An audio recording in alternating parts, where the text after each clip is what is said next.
szüksége van magyar fordításra, akkor Sruti Rupa mataji kérdése volt, hogy a gördülékenysége lett a beszédnek, so her flow in speaking should not be disrupted or interrupted by breaks. It was her desire, and we happily agreed to that. Az ő kérése volt, hogy akkor most így legyen, mert hogy akkor a beszédnek a flowját, akkor a szünetek nem törik meg, és akkor neki könnyebb így beszélni, és akkor most a fordítást ezt a könyvtárban fogjuk megoldani, akkor valakinek szüksége van. Hare Krishna. So everybody remaining here speaks English?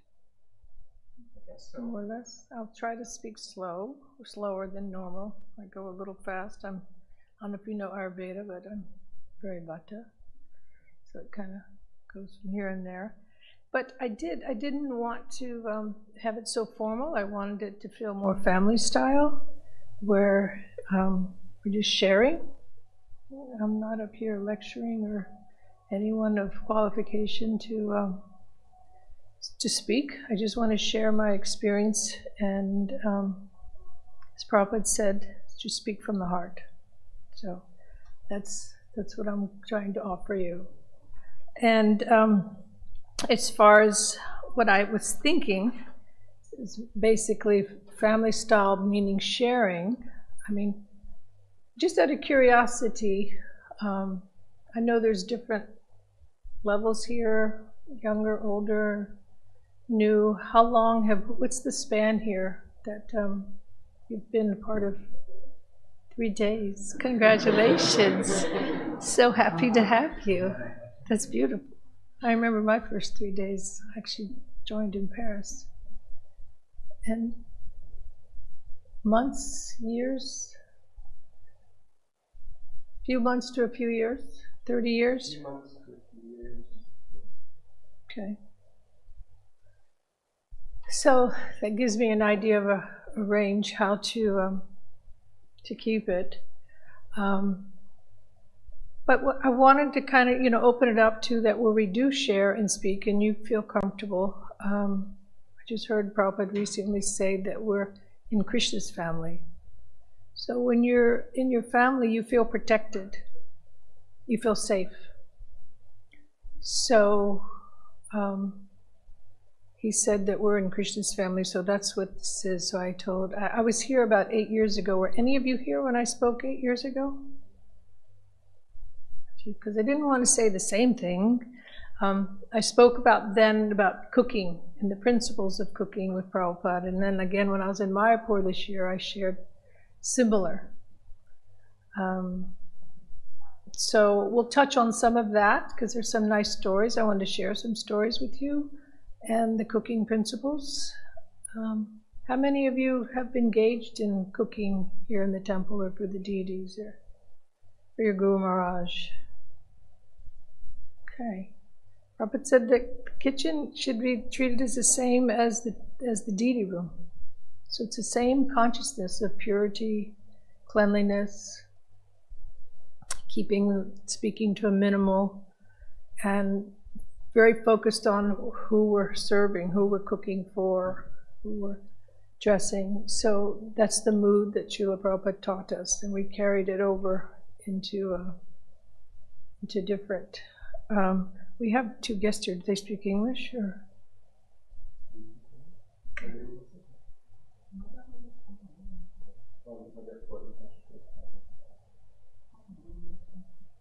It's just right there. She knows. Oh, she speaks fluent. Not that I was judging. I just want to make sure you were comfortable. So, where should I begin first? On just speaking or about kitchen? What do you want to hear about? How you met Srila Prabhupada the first time? How I met Srila Prabhupada the first time. When I was a young girl, kind of leading up to it, as a young girl, like I'm saying, 10, 11, 12, 13, I was searching, kind of always talking to God, I thought. And by the time I was 12, I'd already gone through all the religions that we had in America. I was brought up Episcopalian, and then I went and studied another church. ended up in the Catholic and wanted to get rebaptized. My father said no. So after that, around 13, then I started looking into the counterculture. The hippies were starting then. That was in the 60s. I never quite became one, but I was brought up on an island, so I was brought up in a natural atmosphere with the rhythms of the sun, the moon, the tides, the wind. You always were kind of in tune with nature. And so as a young girl, at 15, I ended up at the temple in Miami. My mother was buying books. Never underestimate the hands these books get in. So we were at a mall, and my mother bought 3 books, I think it was. Rajavidya, TLC, can't remember the third. But at any rate, I was already a vegetarian by then, because like I said, from 13 I started searching further. I started looking elsewhere and started reading other books and started looking east after I wasn't satisfied with the religion in the West. And so my mother bought the books, but I didn't say anything. I was kind of impatient to keep moving, but my mother talked to everybody. So at the end, the lady said, we called it in those days the love feast. She said to my mother, tomorrow we have a vegetarian love feast. My mother goes, oh, my daughter's a vegetarian. And I was like, okay, can we go now? I wasn't yet going there. And so that was that. We left. The next morning I woke up and it was just Krishna in the heart, because I said, you know what, I might like to check out their love feast. So she was driving me to the temple, and it must have been June, because in Miami it was mango season, and along the road where we were driving, the trees were just dripping. And I was like, stop. I had not by then, but when I was 17, I actually became a fruitarian. I went from vegetarian to fruitarian for 11 months. I only ate fruit and what I could pick from the trees. I lived on an island, so it was quite easy. We had all the same things that grow in India. So at any rate, I said, stop.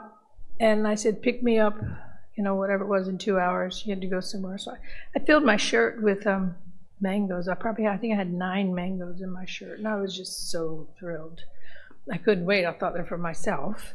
And so I'm walking, and I get to the address where I'm looking, and just so happened, thankfully, because I knew nothing of these people. I knew nothing what they were about, but something was pulling me.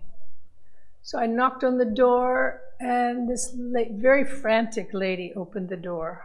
And she was in a rush. She had a broom, and it was the actual temple room. And she was like, thank you. And she went to take all my mangoes, and I'm just looking at her, and she hands me the broom, and she took my mango. She goes, I've got to go get dressed. Can you finish sweeping the temple room floor? And I'm like, whoa. I'm a kid, 15 years old. All I know is she just stole my mangoes, and she handed me a broom. And I'm like, okay. So being a kid, I just went in and started sweeping the temple room floor, because that's what I was told to do. So that was my first introduction to who these Hare Krishna people were. This was their love feast. And so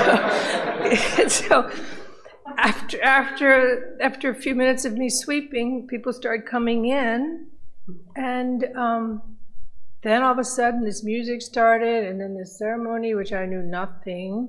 And then after that was over, they started to get into groups of 5, and now I started getting nervous.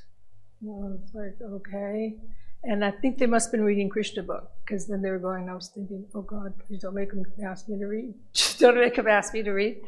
But I got through that, and then it was time for the feast, and I just sat on the steps where I came in, there on the stoop, waiting for my mother.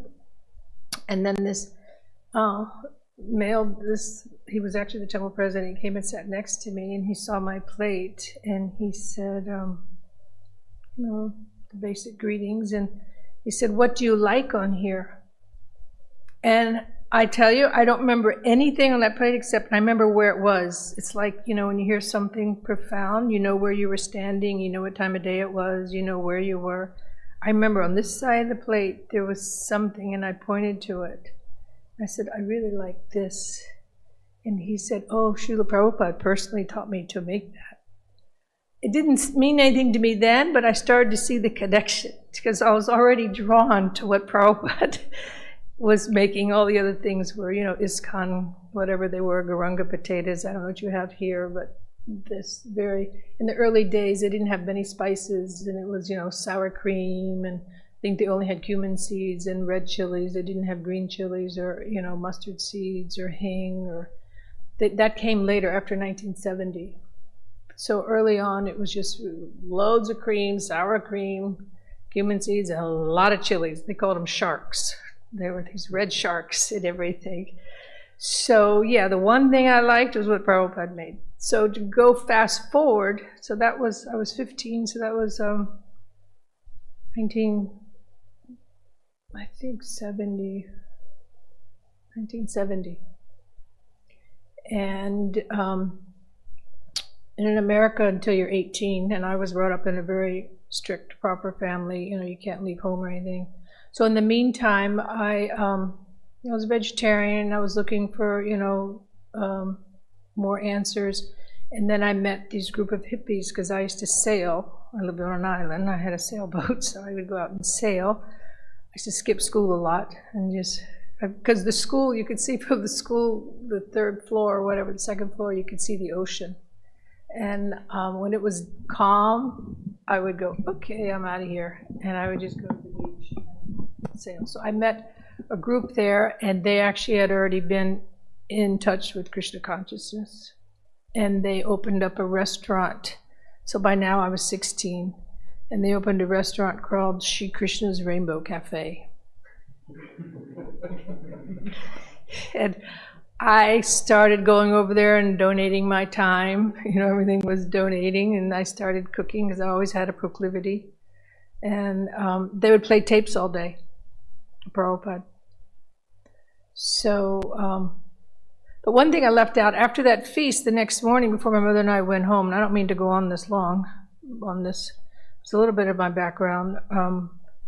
I woke up and I said, you know what, I'd like to go back over to that temple and go to their shop. So she was like, okay. So we went, and I bought, you know, they had bumper stickers then. It was like chant and be happy, or, you know, and they had posters of, you know, Lord Brahma and Shirdaksha, you know, Mahavishnu. And so I bought posters. I went home. I put that chant and be happy on my front, you know, my bedroom door, like any teenager. And then, you know, hung the posters. And the books she bought, I just put them on a shelf, and I didn't read. But I immediately then became, within a few months, at this Sri Krishna's Rainbow Cafe.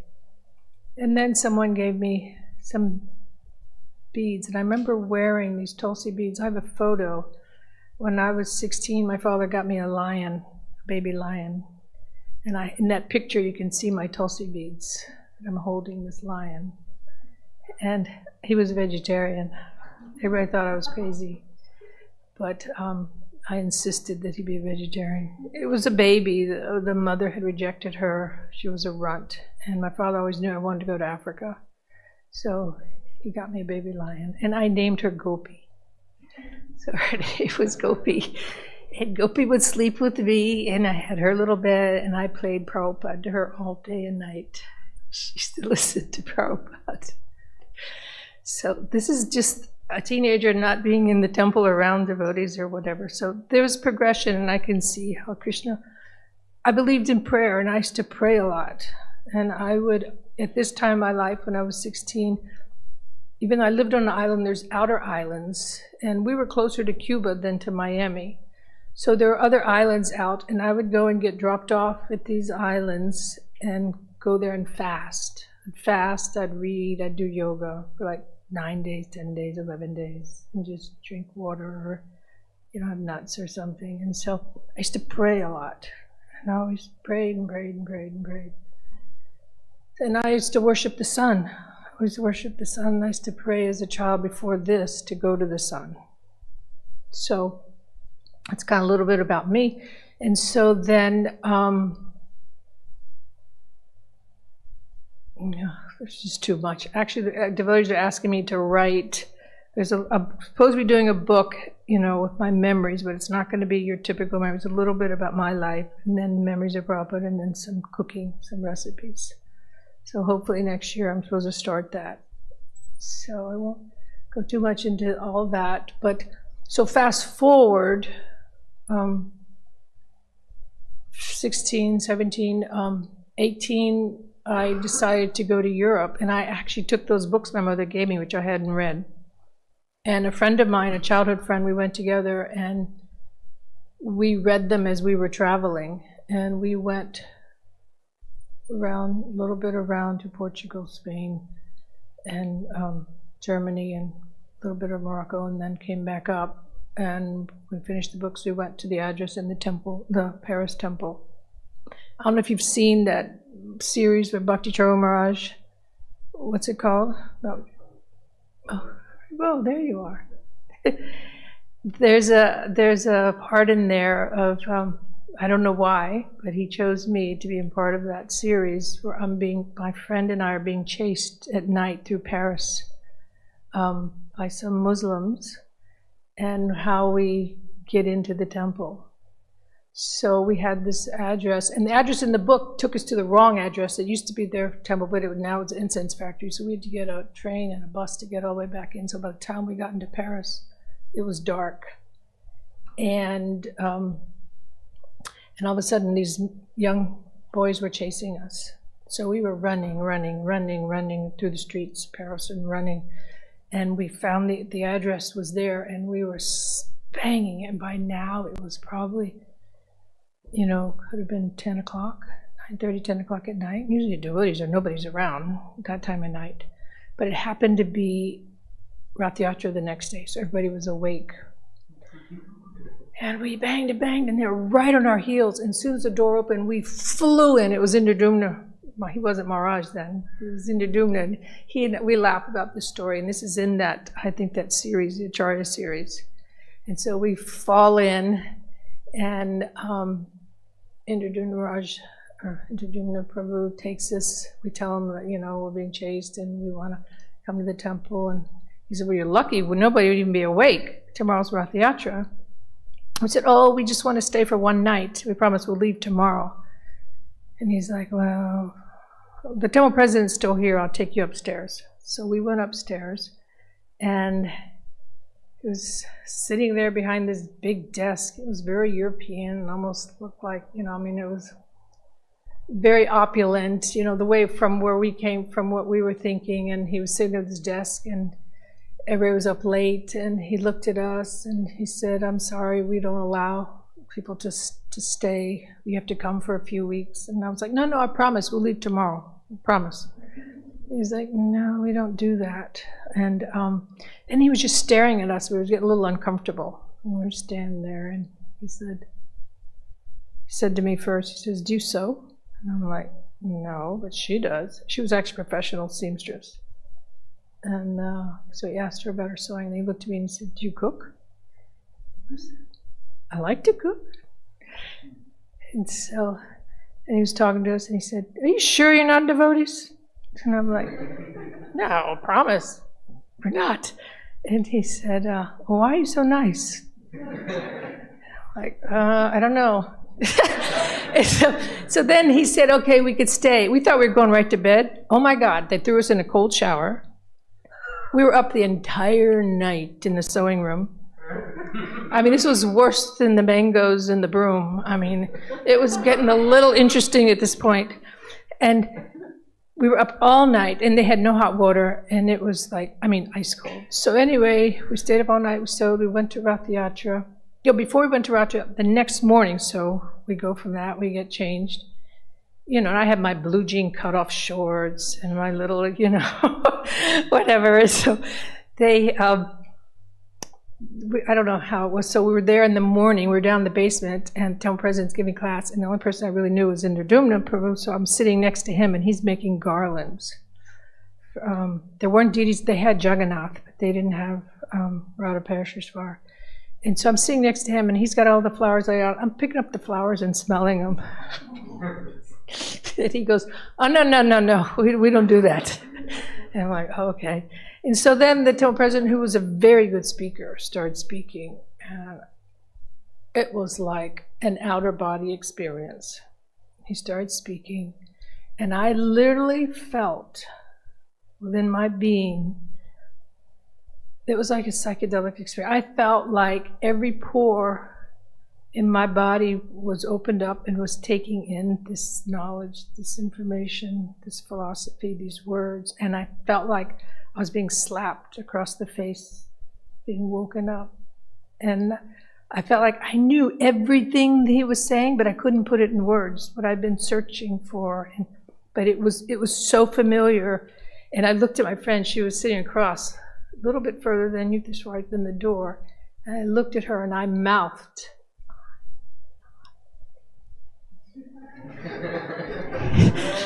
And she looked at me and went, "Me neither."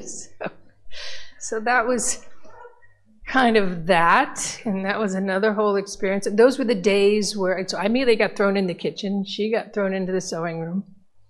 And I learned very quickly the rules of everything of the kitchen and what you're allowed to eat, not to eat. And, like I said, I was a fruitarian very recently. So it was a little difficult for me the heavy diet of that it was, and with sweets. And so we'd go through the line for breakfast, and they would literally count 7 chickpeas. You're only allowed 7 because there was supposed to be too much protein and too much agitation. And it was like, okay. So after a while, it wasn't enough for me. So because I was in the kitchen, I would get a yogurt container and fill it up about this high, and I'd hide it up on the shelf, like about a quart of chickpeas I'd put up there. I always found a way to survive.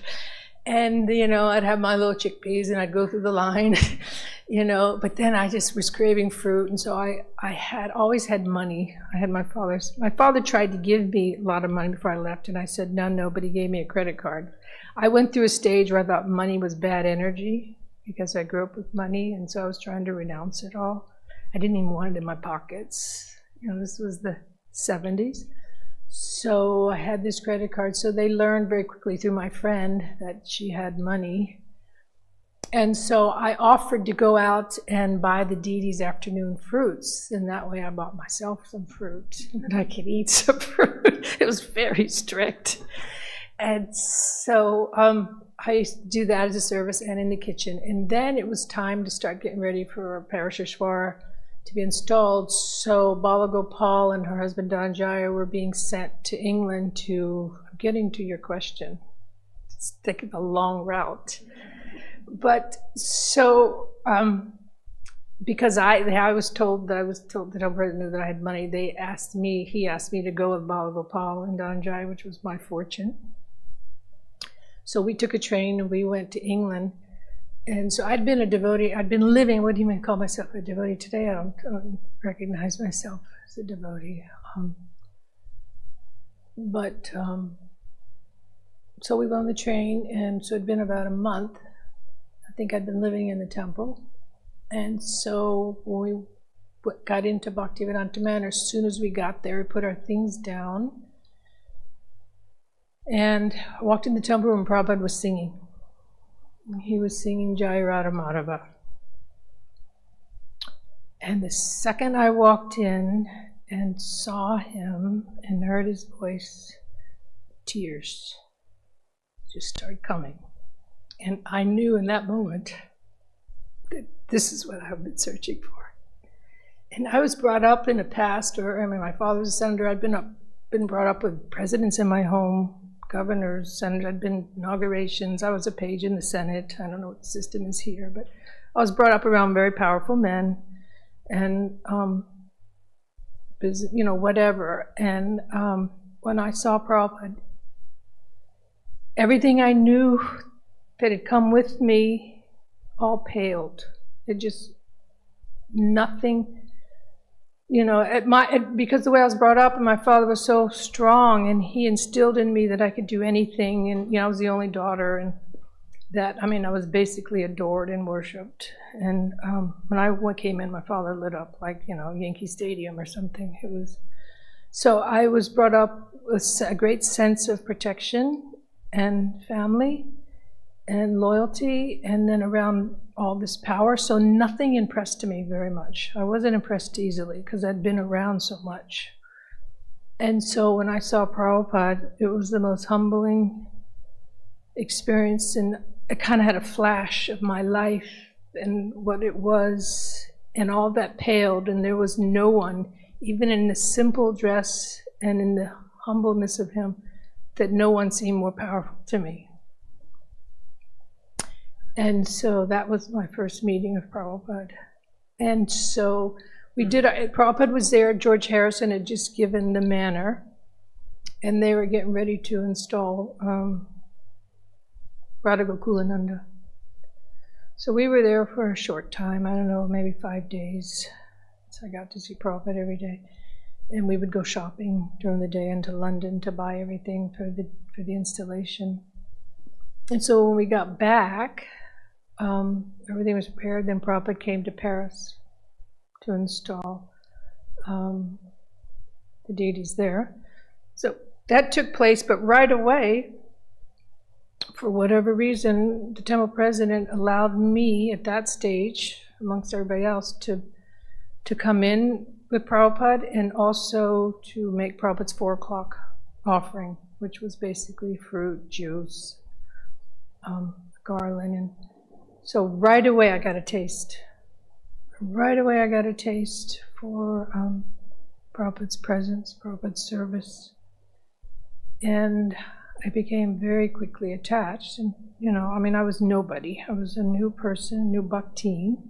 Actually, my name in the temple became Mango Dasi. I used to just love mangoes so much. I used to talk about mangoes.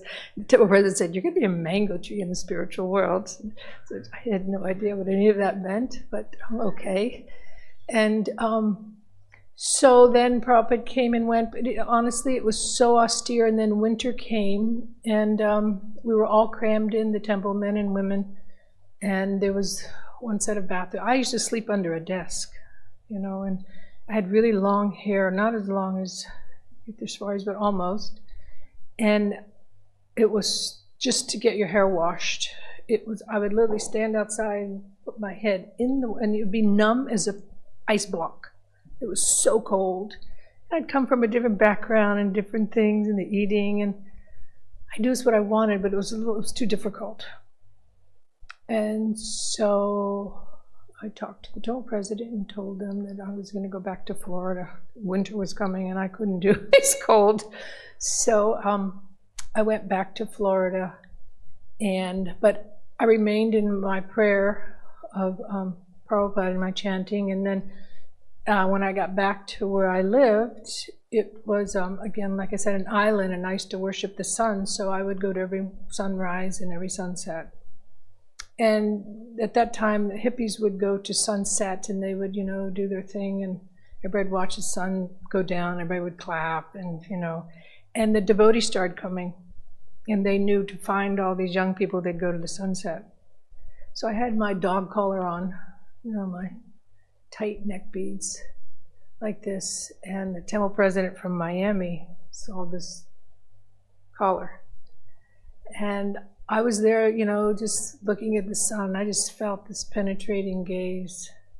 And I turned, and it was the temple president staring at me. So, of course, he came up to me and said, you know, I gave him the background, the story. So they immediately moved into my family. My father had 3 houses on this one block.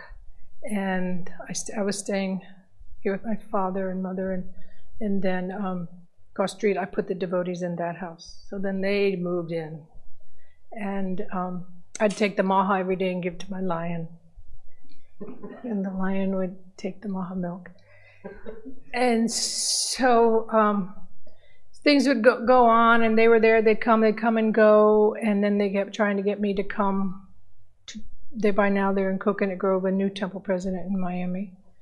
And he likes to tell the story that I kept asking her to join, and she says, I can't join the temple because I can't leave my lion. So that became like a thing. And at any rate, I eventually did, and the lion died when I left. My father blamed me. He said she would never leave my room. She wouldn't eat. She refused to leave. And so I figured it was just her karma, her birth. I mean, she got Prabhupada, her name was Gopi. She got Mahamilk. So what could I do? It was time to go into it, so I moved in the temple in Miami. And so then all along through that, then Prabhupada actually eventually came to Miami. And Prabhupada's senses were so keen. Prabhupada,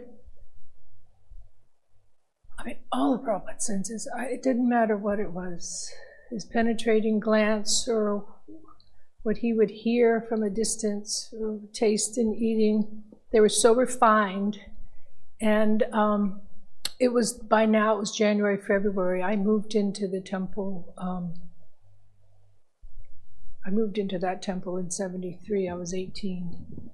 And so that didn't happen with Prabhupada coming until '75. So '74, we went to the first Mayapur festival. We all went on one plane, all the devotees. I don't know if you ever heard that story, but they hired a jumbo 747, and devotees from all over America. There was 300 and some. Every person on the airplane was a devotee.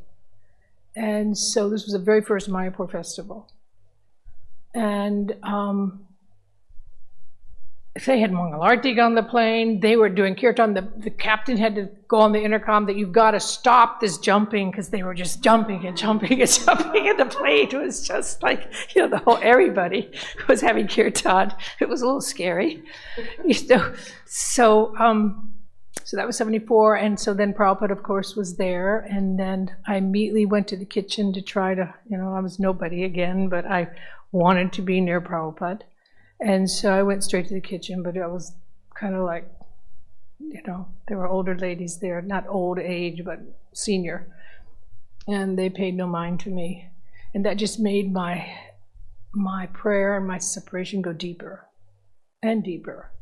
And it became a constant meditation. All I could do was think about Prabhupada.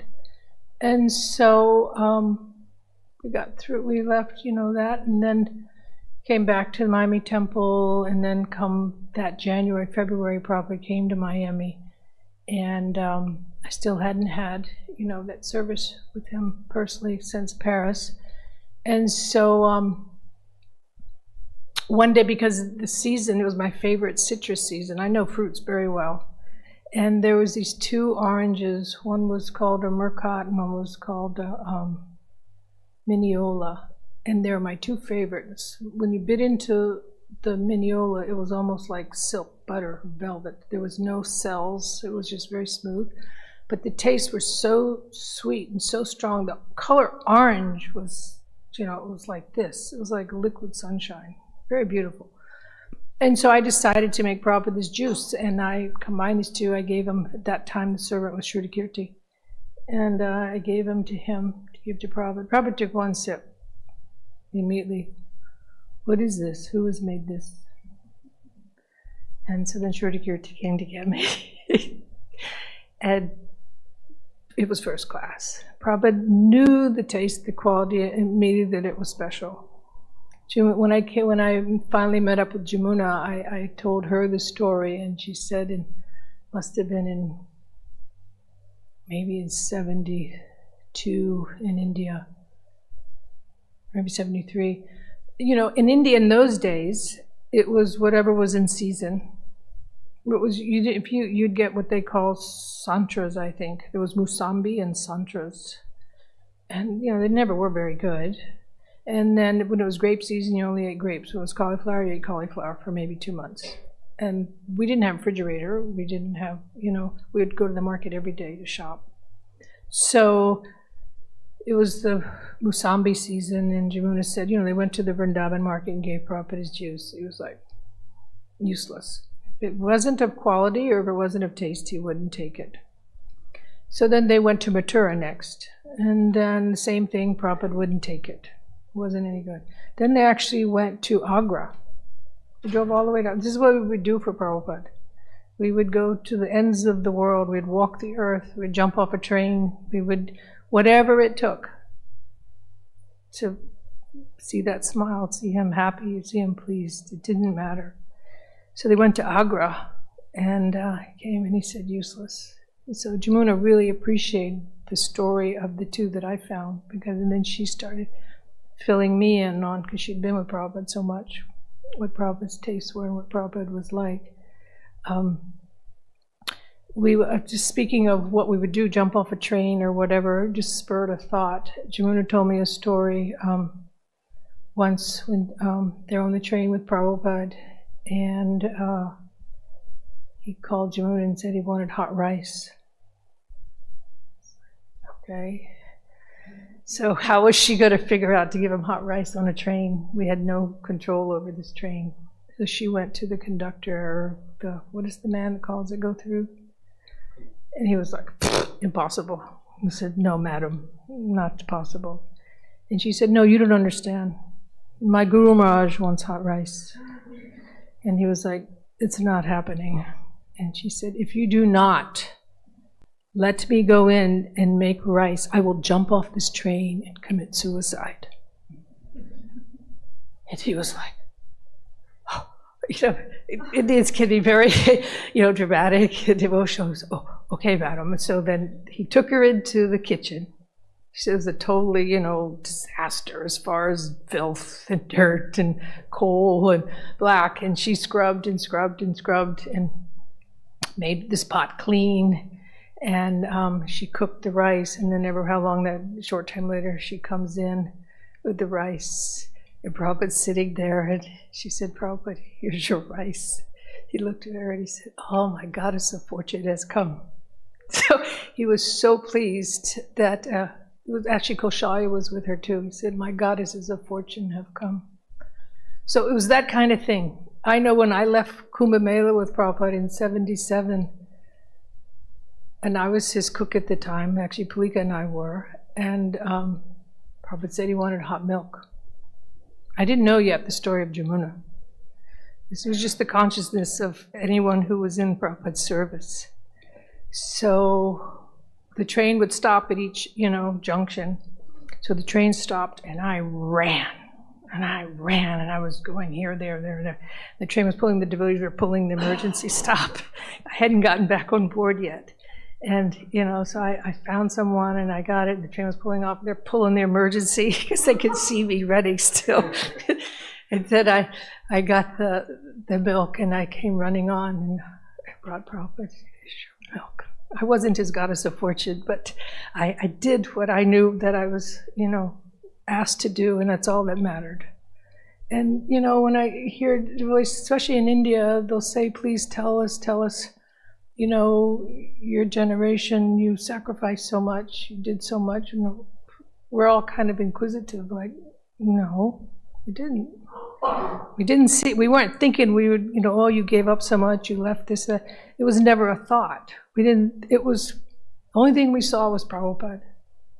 Prabhupada won all of our hearts. Prabhupada not only charmed us, Prabhupada showed us what real love was. He showed us, never who it was he cared. The early days they had very close association. I just came in on the tail end of that. I didn't get what, they did in 65, 66, 67, 68, 69. I was very young at that time. 70, I was only 15. So I got in, luckily at the end of it, and it was all, my point of all this really is the prayer. Because I really emphasize and like to pass on to you what the power of prayer is and the Lord in the heart. And I told this to the devotees when we were in Mayapur, that when I was a new devotee, it was the first time I ever heard the term Paramatma, the Lord in the heart, and explained how in traveling with you, the Lord in the heart is there with you. This became such an aha moment for me. That I was like, wow, nobody knows me more than the Lord in my heart. And then I better get serious about a relationship here. And so, I was very young, 18 years old or whatever, and every day when I would wake up, I would literally actually touch the ground, touch Mother Earth. And this was the hippie kind of thing that we kind of naturally moved into this kind of thinking. And then I thought, and then I offered incense to my heart. So I wanted a relationship with the Lord in the heart, and I used to offer prayers to the Lord in the heart. So I would touch the earth and beg her forgiveness for my stepping on her. And actually I made a vow that I would never throw anything on, or even though it goes into recycling or goes into the trash, but I just consciously wouldn't disrespect and just throw trash or whatever. I tried to see her as that. And like I said, I always worshipped the sun. I used to pray to the sun as a young girl to go to the sun. So there was something there, I always think that devotees, there should be a book on how each devotee joined, because everybody has a story. Everybody has how they came, what led to it, Krishna in the heart. The devotee, Prabhupada says he's here with us. That we shouldn't feel that Prabhupada's not with us. If he's not here presently speaking, he can speak through someone else. He can speak through you to me. And that's why I say my stories are not mine. I want to offer them to whatever you can use to use in your life to help you in your, progress in your spiritual life. So that's what we're all here to do, and that's what Prabhupada taught us. And he very clearly, at the end, always said, you must take care of each other. You must take care of each other. I was just sharing a story at lunch with one sannyasi who had left. And when he came, but he'd come back before Prabhupada had left. And Prabhupada could see on your face what your consciousness was. If you'd been chanting, not chanting, what you so he came in. It was only a text, so I didn't get the backstory, who was there and what he was wearing, what he was doing, but he'd come, and Prabhupada, when he saw him, by the text, it sounded like Prabhupada was aghast. He said, "What has happened to you?" So whether it was that by looking into his face, seeing his clothes, seeing the consciousness.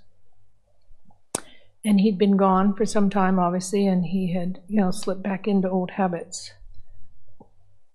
And so he began to apologize to Prabhupada, and Prabhupada said, he looked at the other godbrothers in the room, obviously some sannyasis, and he said, "How have you let this happen?" He said, "You could see he's in Maya. In Maya, why didn't you take his hand and help him?" He said, "This is disgusting." He said that you have not helped him. He said, "This is not Vaishnava behavior." So Prabhupada instilled in us, about loving and caring for one another. And Lord only knows, you've heard all the backstories of all the infighting and this and that and the other, but we were all extremely young. Prabhupada came to America thinking he was going to preach to a higher class, because the background he came from. He was brought up in a very cultured family, very, old Vaishnava family, Victorian era in India. His mother never left the house without being in a palanquin. She went next door in a palanquin. I mean, that's how conservative they were. And see, there goes the short-term memory. I forgot where I was going, with that. But one other just quick thing, just about being a Vaishnava and teaching. I was thinking also before I sat down to speak here, I thought it'd be nice really to talk on Vaishnava etiquette. I was going to talk to Manjari to see what they teach, because I think that would be a wonderful talk that we could share. We all come in and we get thrown in, and you've been here 3 days, and I can't even imagine what your schedule is, now we get just going, but we also have to step back and remember there's an internal process also. There's the external process and the internal process, and when we're young we don't really learn that internal process so much, but now at my age it's become more important for me on the internal process, because my days are numbered here. We're all in this, we're all in this march. And somebody joked with me and said, yeah, we're in the checkout line now. So, it's, Prabhupada, we're not afraid, most, like non-devotees, you can't talk about dying. They don't think. Even in, Yudhishthira's questions, what is the most amazing thing? You see the people around you and nobody thinks, because nobody wants to think that. But Prabhupada taught us how to die. He taught us how to live. He taught us how to die. And so, time of death, we shouldn't be afraid, because it's just what we learn in Bhagavad Gita. We're just going to the next. So, yeah, then the point was, I don't remember again, but in Mayapur once, just about being a Vaishnava and remembering what those qualities are. There was one sannyasi who in those days we thought was the most humble, very austere, very, very, very skinny, very austere in his habits, and studied. And by now I was already in Prabhupada's service. So when you're in his service, you can, I was 75, I think, you can be comfortably anywhere around in his quarters. You get kind of a free pass. So anyway, I heard the conversation where he was saying something, and Prabhupada cut him off, and he said, we are not, because he was saying something to Prabhupada, we devotees, Prabhupada said, we are not Vaishnava. We're simply trying to become Vaishnava. He said, Vaishnava is very rare. So I always take that, because I'll say, I don't even feel like I'm, and they say, why do you talk like that? But I use that as a benchmark, what Prabhupada said. I don't take it lightly. And, and I come from a background of a family that, Krishna's name was never uttered. We didn't, all the sinful activities obviously went on in a non-devotee home. And even though I was brought up, to be proper, it was within the guidelines of that culture. So that's why when we all came with Prabhupada to India, they were so against us, because they said we come from across the ocean, we come from the Malecha culture, we're not worthy. Some God brothers, even I was told when they visited Prabhupada the first time in Mayapur in 74, maybe it was 73, 73, 74 was when Malati was coming in and serving Prabhupada, and they were watching. They were really watching, and Prabhupada could see what they were thinking. And they were mentally criticizing that this woman was serving Prabhupada. And Prabhupada could see, and he immediately out of nowhere, randomly just said, I don't have the exact words, but the main words I do have. Prabhupada said, you might know it, Manjari, where Prabhupada said she would slit her throat for me, and I would do the same for her. And that kind of shut down that whole, mood. But I was told from that, when, because Prabhupada passed out prasad, I was told when some of the God brothers were leaving the gate, they threw the prasad and said, this is not prasadam, because it was made by us, the Westerners. But Prabhupada didn't see it like that. Prabhupada saw this is what Krishna has given him. And that's why we're at 16 rounds instead of 64 rounds. Prabhupada started at 64, and they were like, oh, no, Swamiji. And then it was like 32, and no, Swamiji. So he got to 16, and Prabhupada said, but nothing below. That minimum, that's why you see minimum. So we should always try to increase the chanting. So, yeah, these were some of the early in the basics, and I don't know if you've heard the term, but Prabhupada called us his dancing white elephants. Come to India, and he said, his dancing white elephants. And he loved us like you can't even imagine. He said he left his family, and now he has so many sons and daughters, and even he said mothers and fathers, because sometimes that role would change. Sometimes Prabhupada would always ask advice. He would always ask Tamal Krishna Maharaj and those in the room, what do you think? What do you think? And he would take from them, and he would weigh. And I know there was one time in Bhubaneswar, I was cooking for Prabhupada, and that was early 77. That was after the Kumbh Mela we went to. And Prabhupada had already started getting sick back in 76, about November. and it was gradually increasing. And so when I was cooking in Bhubaneswar, he wasn't taking any ghee or salt. That's from the Ayurvedic doctor. And so that night I'd come in, I made eggplant, bacon, and Prabhupada looked and he said, without ghee? Because you know, eggplant's very difficult to be tasty. But I was cooking on wood fires, the chula, and you'd put wood in. And so it already had a smoky flavor from the wood. Prabhupada said if you want to eat for taste, it's best with wood. And then we also used to use coal. We had a bucket and we'd cook with coal. So, but they had 2 wood fires that I'd cook with. So at any rate, he was taking chapatis. He couldn't have puris, so he had chapatis, and he was already on like, maybe it was the 4th or 5th. And when he asked me for another one, I stopped and I looked at him. I was like, in my mind, I was thinking, no. And he could see the look on my face, and he started to laugh. And he said, do not worry, it is already digested. So in that role, you became like the mother, you know. So that's what I was saying. And Jamuna said sometimes she was the mother, sometimes she was the daughter, of course, and the disciple. Prabhupada took care of us, and we tried to take care of him to the best. But he was very tolerant. And Prabhupada taught and gave according to, he could see your nature, knew your nature, see your consciousness, if you're chanting, not chanting, where you're at spiritually. And Jamuna always said he would treat some, like with a kid glove, like a flower, wouldn't chastise, and it was obvious they were wrong. And others, she said, like her, he was very heavy.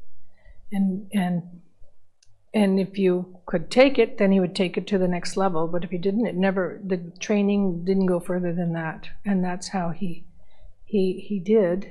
And so, anyway, that's a little bit on that. I'm not quite sure where. The other thing I was thinking to speak about, because I think to make it practical, is just day-to-day lives. Everybody has challenges. Prabhupada said being in the mature world means anxiety. So until we're fully, in a spiritual consciousness, we either, even in our lives, we have anxiety to get to the program on time, or anxiety for this or that, or whether it's surviving or money or relationships or children. There's anxiety. Some people appear to have it easy. Some people appear to be really getting hammered and suffering. And what I learned through my journey is just like Prabhupada said about Sudama, when you saw him in Maya, why didn't you take his hand? So when someone's suffering, it's not like, oh God, it's their karma, whatever, and you go about your life. As sure as the sun's going to come and set, it may be their time today, but it'll be your time tomorrow. Because that's just, we all know that it's like that. And so challenges are a real thing, and to see them in the right perspective is really the test. And this day and age, everybody else is to blame. We're the victim. It's somebody else's fault. They want to blame somebody outside of themselves, again, because there's not that introspection.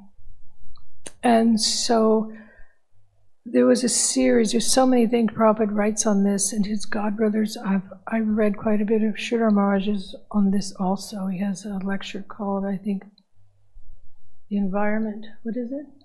The Environment. I have to look and see.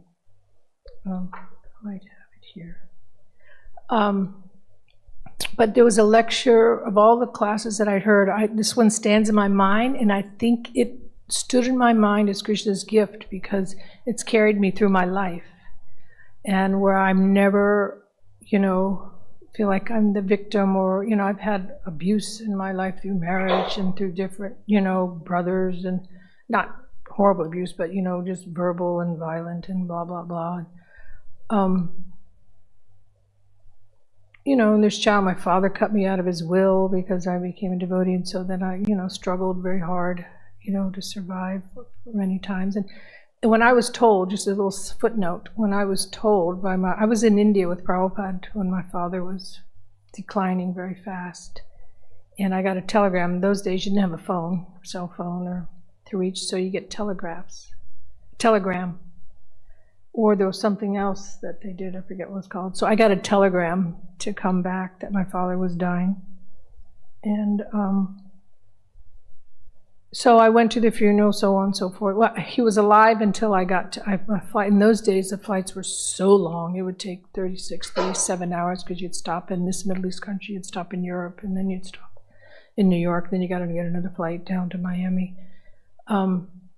So when I finally got to New York, some 30-some hours later, he had just passed. And so there was all that, but after the funeral, my one brother, older brother, went for a walk with me to tell me that I was removed from the will. And at that time, I didn't in my mind think, oh God, or oh me. The first words that went through my head was, if it's meant to be, it'll be. Maybe that was just the early days, whatever. I mean, not since then I've struggled further, but that was the very first thought. So Prabhupada gave us this gift of what we will, have and not have. And so this class that he gave, it was about Ajamil, and he was talking about the importance of tradition. He was talking about the importance of culture, and how Ajamil named his son Narayan, and how he was saved simply through that, of taking that part of culture. And then he went on to also say, and these are the words, verbatim, they cemented in my head. He said, the difficulties that we go through, we must see them as Krishna's mercy on us, because they're for our own purification. He said, if we don't see as Krishna's mercy on us, he said, then we will have to see them again and again. So when I translate that into our thinking today, I had this person, this person, that. It's like you don't shoot the messenger. It's whatever comes upon me is, I take ownership, and it's whatever to get me to where I am today. I had to have that lesson. And when you get that lesson, then you progress. And then Krishna gives realization through the heart. Krishna will speak through the heart. This is a beautiful process because it's a descending process. We don't have to do anything else external, outside. And so through the process of chanting and hearing, and the heart becomes purified, the heart begins to soften, and the qualities of the 26 qualities of a pure devotee, not that we're there at that pure devotee stage, but these qualities of honesty, integrity, they start to percolate. And also through that process, the heart becomes soft. And so then you may get another test or another challenge, but this is due to us, due to our karma, obviously, but also it's Krishna's giving us this to help us get purified. And speaking of the softness of the heart, when Prabhupada in '77, when we were in London that last month, Prabhupada's mood had changed so dramatically from being in India up to all those years, where he was, very strong in the preaching and instruction and giving, and then all of a sudden now, the slightest little thing, Prabhupada would cry. A devotee would come in that he hadn't seen. I remember Jayatitha came in, Bhakti Tirtha Maharaj had come in from, he came in from the library party preaching. They did a library party where they would get all Prabhupada's books in the libraries. And I remember Jayatitha came in a brown suit, and Prabhupada thanked each one of them individually, and he started to cry. And it was like, this is new. And so then again, and then one day, Prabhupada, we were stuck in England It must have been Krishna too, because Prabhupada would have never gone back to India. Because we were all supposed to only there for so many days, and we had a itinerary we were going on to Gitanagari. Prabhupada at that point said only 50% of his mission was done. He wanted to sit down in Gitanagari and teach them how to farm. He wanted to teach Varnashram. And he said he was fully disgusted with India, and he was done. And that he said every time he went to India, his health was reduced. And he felt so much better being in England. And so at any rate, so we got stuck because somebody in the BBT, they're in charge, let Prabhupada's green card lapse. So we were waiting and waiting and waiting.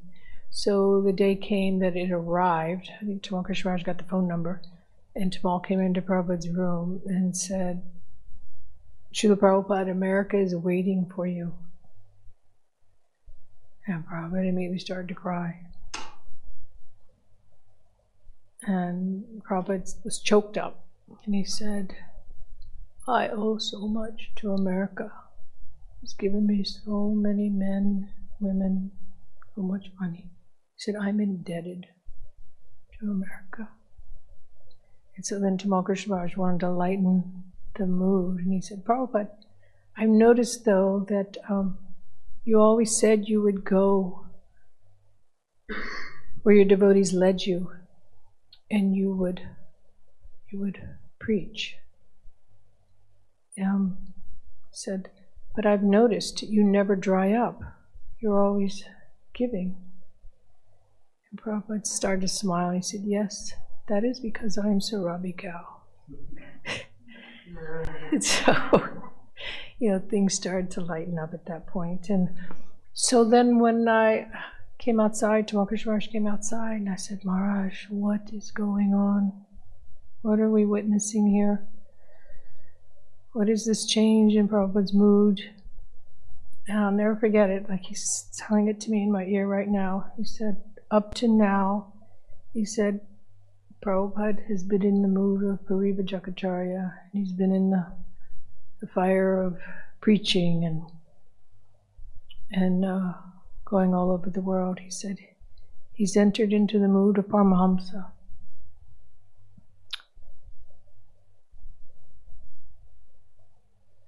And he said, the symptom of a pure devotee's heart is very soft. He said, so the least little thing, it erupts. That's what you're seeing. So Prabhupada was showing us how to die. He was showing us how to preach. He was showing us what it meant to be a real devotee, how far we have to go. So this is what he's... So this is all we have to do, is take what he's given, follow in the footsteps, read. You've got the best Guru Maharaj on the planet. I mean, what I appreciate so much is how he stayed true to Prabhupada. The standard deity worship, the standard of devotion, the standard of cooking, everything. And it's important, because that is how we will make progress. So you should take his presence very seriously, because one day he'll be gone. And then the whole different mood will begin. Anyway, maybe it's time for some questions. I know you have one. Smahari has one. Prabhu, what is your name? Vishal? Anandadas.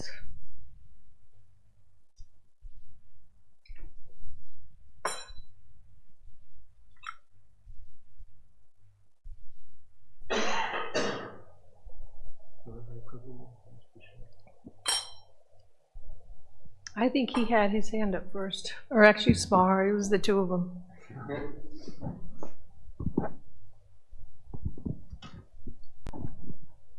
Thank you so much, Richie. Sorry I missed the first part, but you're such an emblem also of that devotion to Guru and Srila Prabhupada, and it's so inspiring for us to have your association, so thank you so much. You inspire my devotion to Prabhupada. I wondered if you had some advice for us on how we can also give ourselves to Guru like you have, and if you have some words of advice. I think you're already doing it. Not like you, man. Not like No, you. it all, just find gratitude. Find gratitude in everything that you're being given, because it's a gift. And what he gives is the ripened fruit being passed down. Prabhupada said, if there's one thing that I can say, I've not changed anything that my Guru Maharaj has told me. And like I said, I'm not very impressed easily. I don't lend my ear to much outside of Prabhupada. But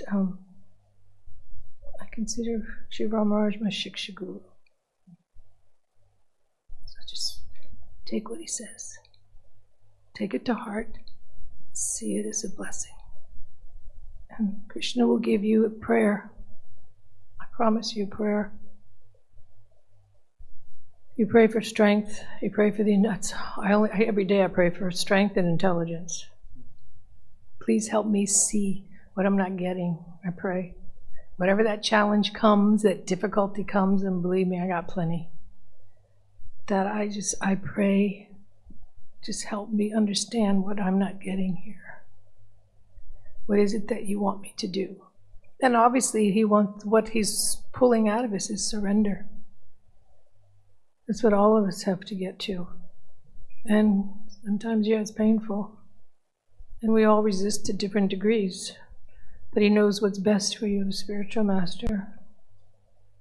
I mean, Prabhupada would say that just like a child, the father spoon feeds the child, but there's a certain age where the child has to feed himself.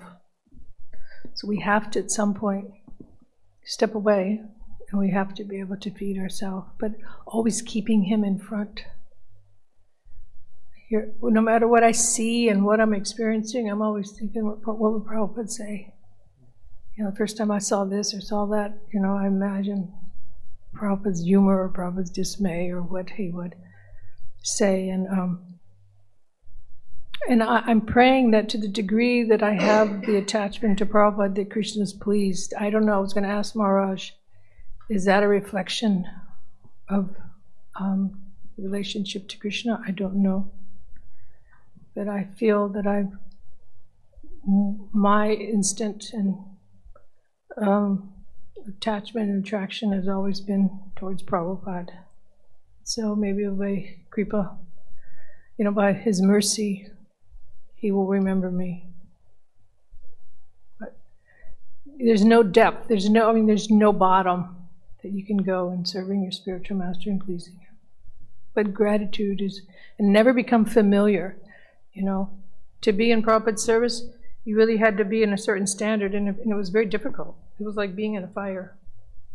And if you didn't have that determination and that, you couldn't get comfortable. You couldn't get comfortable at all. You couldn't get familiar at all. You had to be there and to always be ready. Just like I said, jump off the train. Go get the milk. Go do. I mean, what wasn't a question. And it was love. And it's when you love someone, you give that. So it's developing the love. And you can develop the love when you understand what he's given you. And that valuable gift. I'm sure if you ask me again tomorrow, I'll give you a different answer. This is just what's coming in the moment. There's no fixed.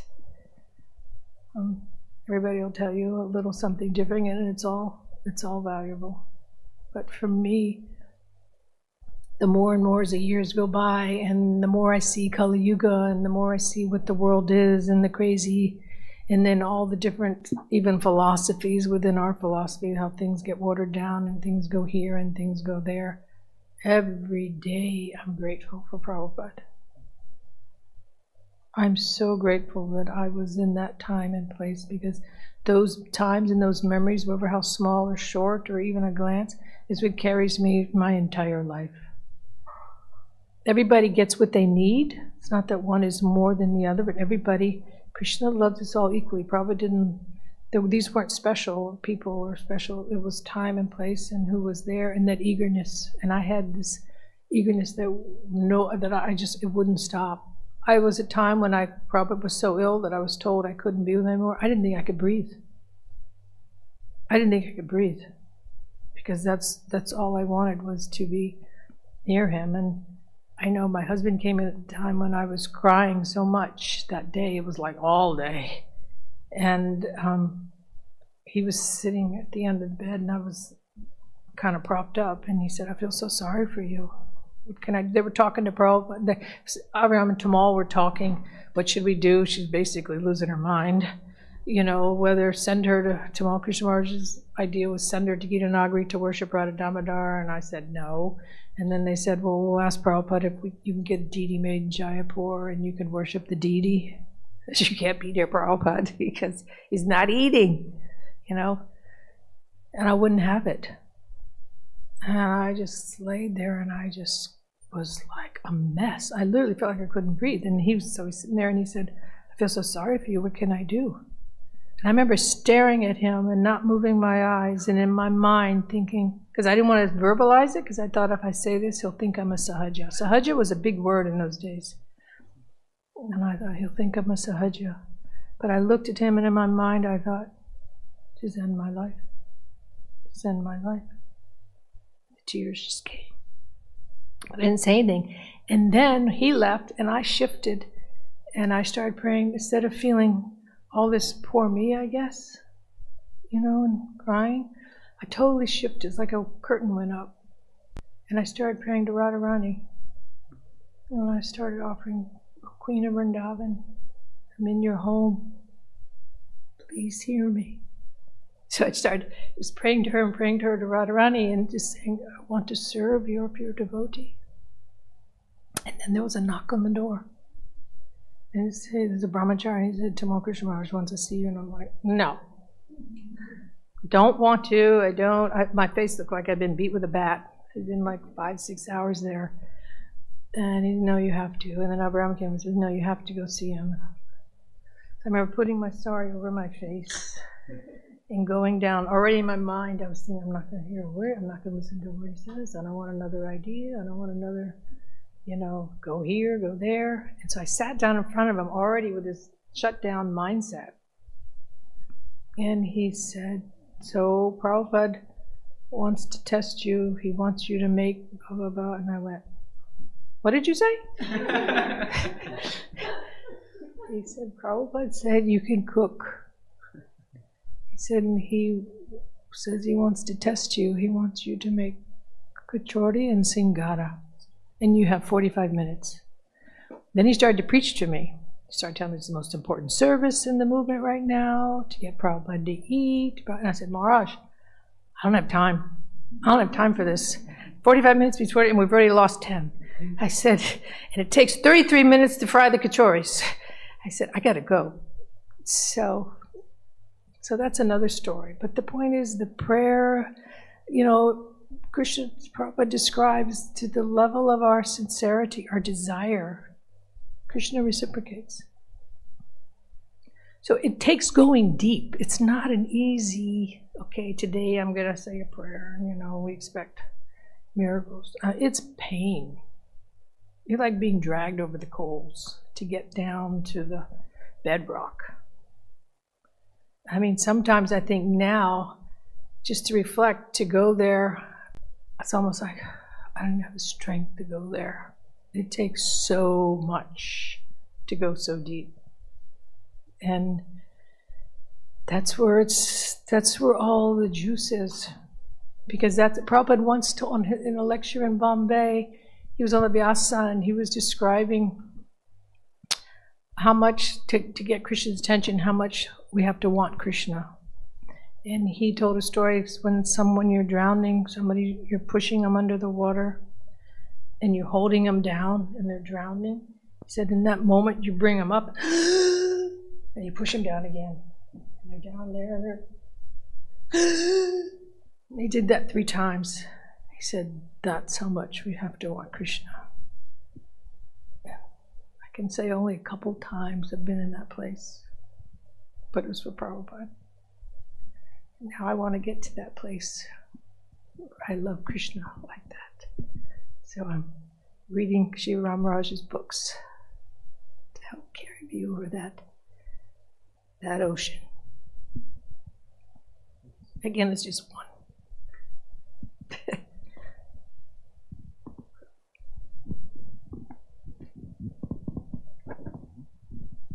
Thank you very much for deeply emotionally absorbing talk.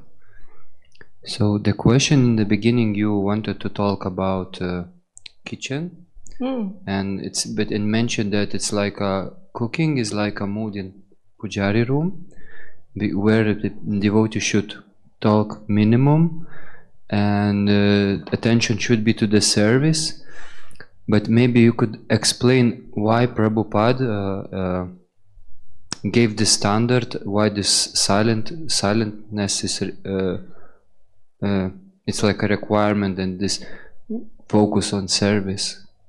Because you know, I mean, what are you going to talk about besides the heat, or the vegetable, or the spicing? Pass me this. If we start going and talking elsewhere, the tongue, and we start leading into one conversation. Oh yeah, you remember that, or we have to. It's a meditation of who we're cooking for. So we always have to remember who we're cooking for. It's like when you're in the DD room, you're not talking, sharing stories, or asking this, or what'd you do yesterday. It's you remember who you're before, and so that's why he said the kitchen is just like the DD room. And he gave, I didn't speak today, but I have before, the principles that Prabhupada taught in the kitchen was purity, cleanliness, not wasting, and punctuality. And I remember, Yeah, but actually with the cleanliness, with the punctuality, time, it's the same when you do taking care of the deities. You have a time to bathe, and the time, and then there's artiques, and there's timing, and you have to have clean cloth. So before we go in the kitchen, it was clean cloth. And in Puri, they actually they have, what is it, 10,000? 10,000 cooks. They have 5,000 chulas. So there's 2 cooks on each chula, and these fires are going. Can you imagine being in a space with all that fire? And this is how they cook for Lord Jagannath. How was it, 57 offerings a day, 56? So this is going on. So before they go in, they give them brand new cloths. They have new cloth. They have around their head, so there's no sweating. And they feed them, so they're full when they go in, so nobody's thinking they want to taste or they want. So this is a standard like that. And then timing is very important. Timing is very important. The offerings, Prabhupada, when it was 1 o'clock, it meant 1 o'clock. It wasn't 1 after 1, 2 after 1, 1:30. You couldn't show up. You had to. Prabhupada was sitting there waiting. I came in one time just 2 minutes late. When I walked in the door, he said, "You're 3 days late." And I didn't say anything. He said, "Don't you know when appetite comes, if you don't eat immediately, disease will follow?" So 1 o'clock was 1 o'clock. So punctuality is important, cleanliness was important, and then quality, the quality of your ingredients. You can't make anything, it's only as good as the quality of your ingredients. And purity, so it's purity of mind, purity of thoughts, and purity of ingredients. So we would seek out the best. And he had his grind spices to a paste, not in the beginning years, but in the late years when he was ill. Made everything was a paste because he said everything in the market was cut. Spices were cut, the sugar was cut. We even had rock candy we grind. We grind the fresh flour. We grind all the seeds to a paste, everything. I'd go in an hour early, and on a stone I would grind everything and have bowls of paste, soak them the night before, and then put them on the stone and grind. So then we'd have purity, and we could control the quality. And because his senses were so refined, and Prabhupada didn't just eat, Prabhupada relished. All the devotees who served him used that word, he relished. There was no talking. Prabhupada ate alone. He didn't talk. He ate alone. because he was meditating. This is Krishna's mercy. This is a gift, it's prasad. This is how we purify we chant, we dance, we take prasad. That's what Prabhupada gave us in the beginning. He said, you just do these 3 things. You chant, you dance, you take prasad. And this is how you can progress. So Prabhupada would always eat alone. And he would take him up to 45 minutes to eat. Sometimes when I would come in, his eyes would be closed. And he would be chewing. You know, so again, that was the way he observed prasad. He relished it. He tasted Krishna. I mean, that's another symptom of a Mahabhagavat, is he sees Krishna in everything. He doesn't, you know, people today, they eat breakfast while they're driving, they're eating their toast, they're eating their bagel, they're drinking their coffee, they're driving, everybody's running here and there, and they stand up eating, and it doesn't nourish the soul. To speak of the body, only causes disease.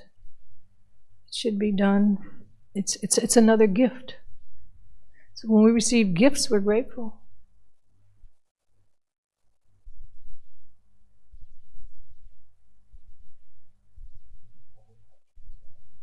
Whatever you like. I don't even know the time.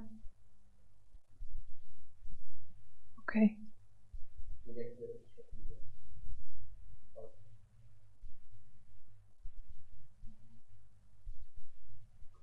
And what about now, like we now have technologies, and to listen lectures, like put headphones about, for example, Krishna or some philosophy, and learning cooking to be absorbed? Oh, you mean while you're in the kitchen? Yes. I don't see any harm in that. It's wonderful. Stay focused on, you know, your service. You know who you're cooking for, and there's never a time not to listen to Prabhupada. Some devotees, I'm sure they listen to Prabhupada in the bathroom. I don't know. You know, to listen to Prabhupada is always wonderful. I have a loop on my phone. I have this one app because I don't sleep much at night. So I'll put it on. It actually helps me fall asleep after some time, but it's just lectures of Prabhupada.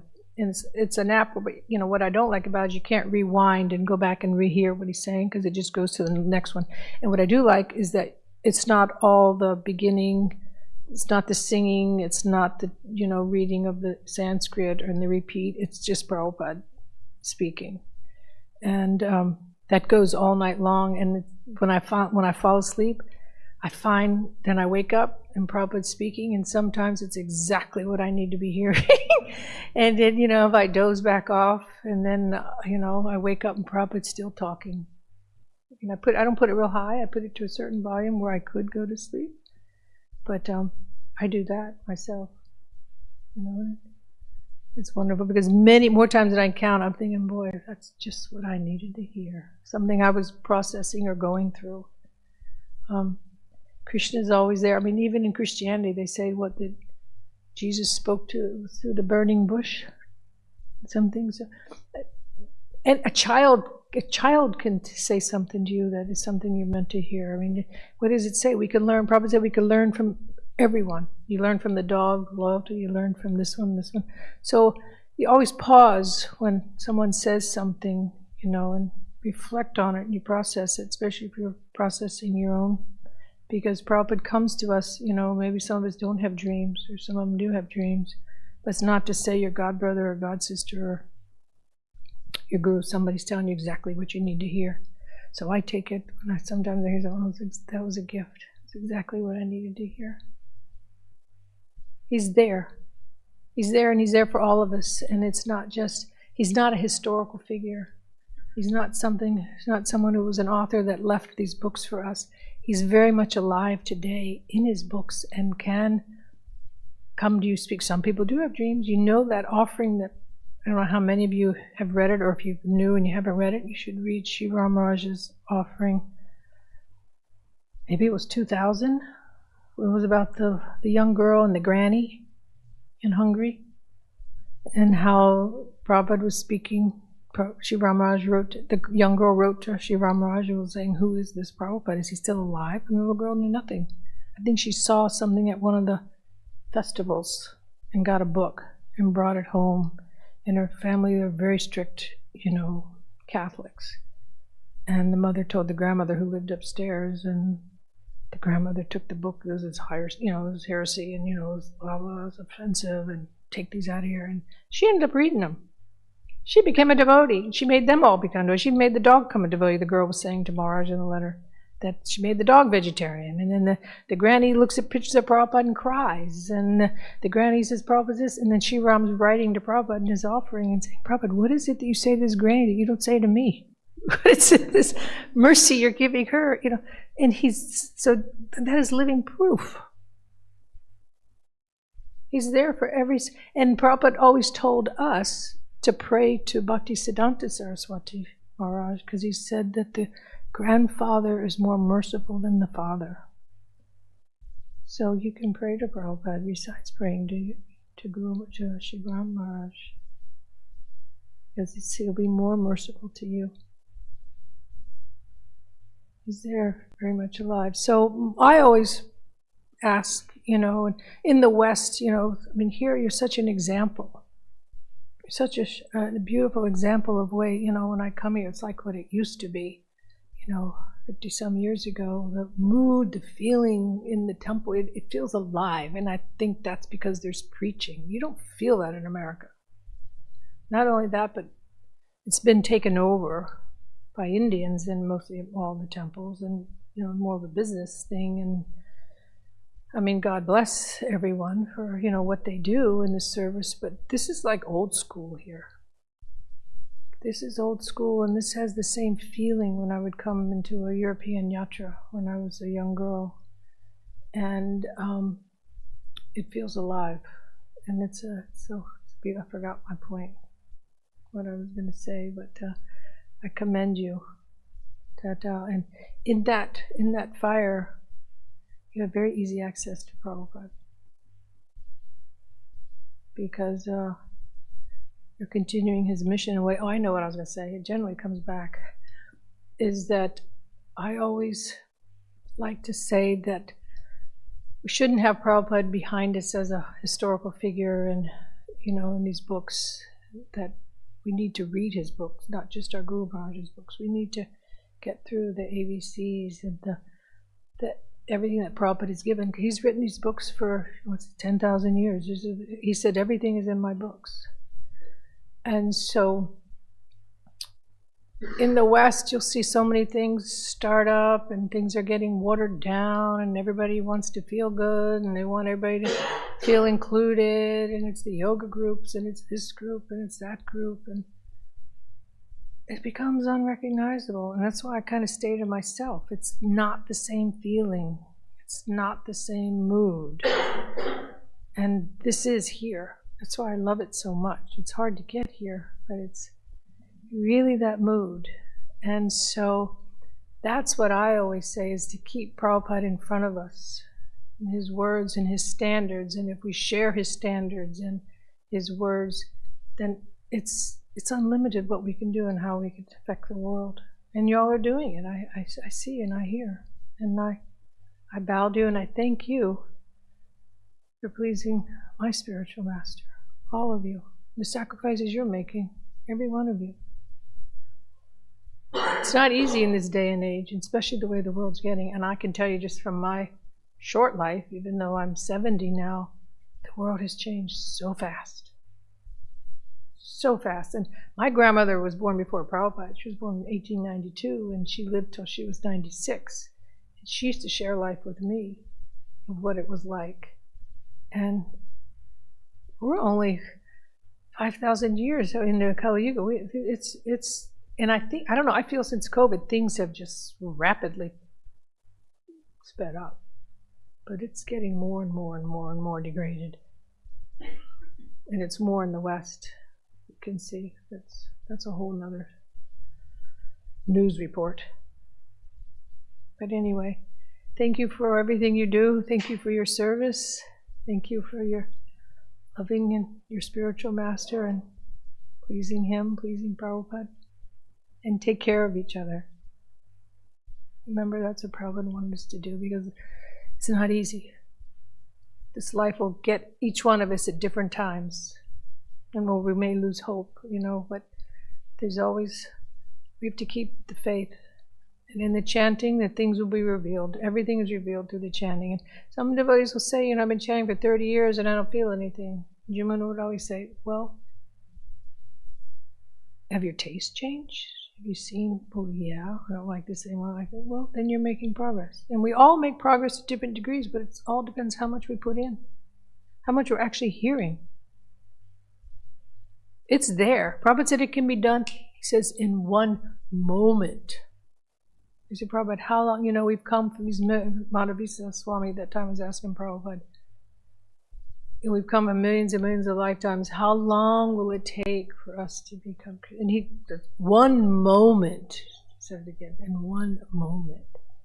Because it all depends on us. And again, it's the desire, the sincerity, and then the Lord reciprocates. So it's, even though we have the jewels and we have all the formula, we think, okay, I got the formula, I know this, okay. We have to now put in the time. We have to put in the work, we have to put in the devotion, we have to put in the studying. And it works. It's alive and it'll come to you in many different forms, and then you'll get so amazed and so inspired, and then you'll go further. And then you'll get inspired and life takes over.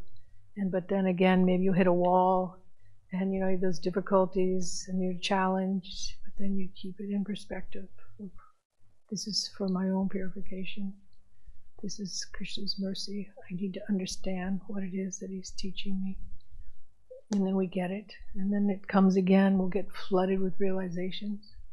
And things, all the qualities will start percolating to the top. And the small changes will start taking place. And we'll see it in ourselves and in each other. That's what we've been given. Thank you. Thank you.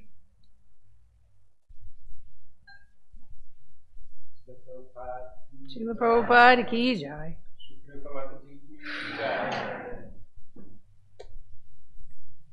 Gaur-Nitai ki jai. Shri Ram Maharaj ki jai. Assembled devotees ki jai.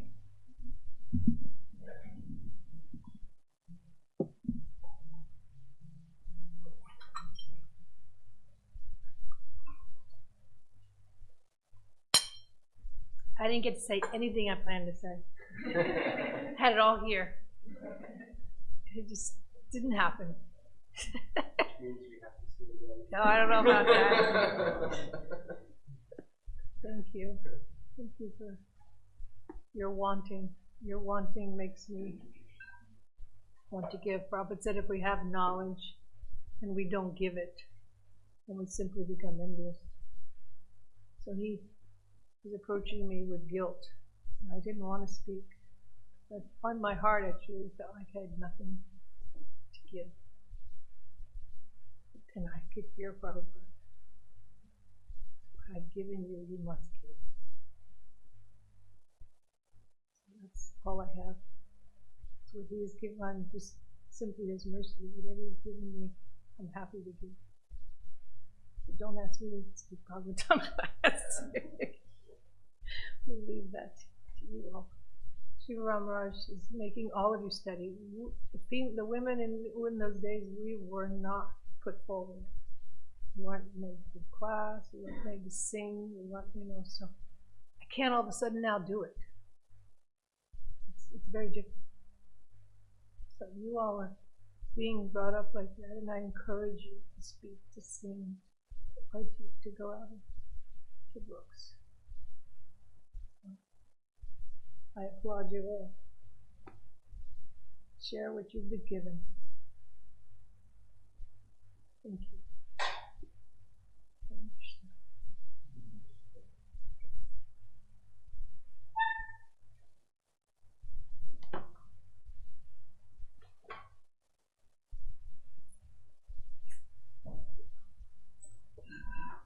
Okay. Thank you so much. Too kind. didn't gonna go longer because Shivarma said maximum 2 hours. So Okay, didn't want to push it to the limit. it's fine. He's already angry at me that I approached No, him in such a I'll way. tell him. No, I feel good to hear Prabhupada, you know, what I must do. That's something you must do.